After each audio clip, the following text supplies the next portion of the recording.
আসসালামু আলাইকুম, কেমন আছেন সবাই? আমি সৌরভ হোসেন, আজকের ভিডিওর হোস্ট। আর আপনারা দেখছেন টেকনিক্যাল শোরভ ইউটিউব চ্যানেল।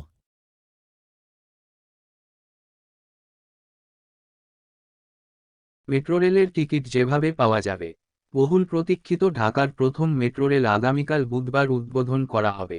সাধারণ যাত্রীরা পরদিন বৃহস্পতিবার থেকে মেট্রো রেলে চড়তে পারবেন। আগামীকাল প্রধানমন্ত্রী শেখ হাসিনা উত্তরায় মেট্রো রেল উদ্বোধনের আনুষ্ঠানিকতা শেষ করে মেট্রো রেলে চড়ে আগারগাঁওয়ে নামবেন। Dhaka mass transit company limited DMTCL জানিয়েছে, শুরুতে উত্তরা থেকে আগারগাঁও পর্যন্ত চলবে মেট্রো রেল। পৌনে 12 কিলোমিটারের এই পথ পাড়ি দিতে মেট্রো রেলের সময় লাগবে 10 মিনিট 10 সেকেন্ড।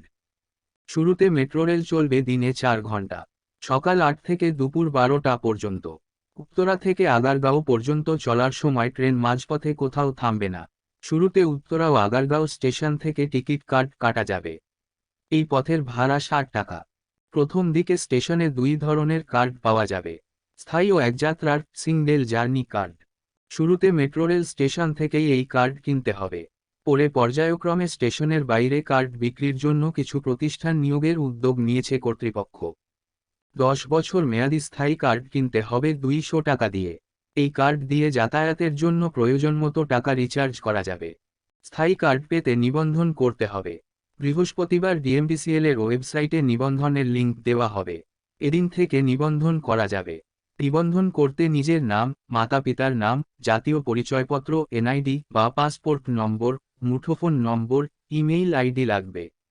একযাত্রার সিঙ্গেল জার্নি কার্ডের জন্য নিবন্ধনের প্রয়োজন হবে না। স্টেশন থেকে এই কার্ড কিনে যাত্রা করা যাবে। ট্রেন থেকে নামার সময় কার্ড রেখে দেওয়া হবে।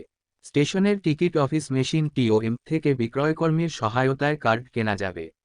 এছাড়া ভেন্ডিং মেশিন থেকে যাত্রীরা নিজেরাই স্বয়ংক্রিয় পদ্ধতিতে কার্ড সংগ্রহ করতে পারবেন। সরকার মেট্রো রেলের সর্বনিম্ন ভাড়া নির্ধারণ করেছে 20 টাকা। এরপর প্রতি 2 স্টেশন পর 10 টাকা ভাড়া যোগ হবে।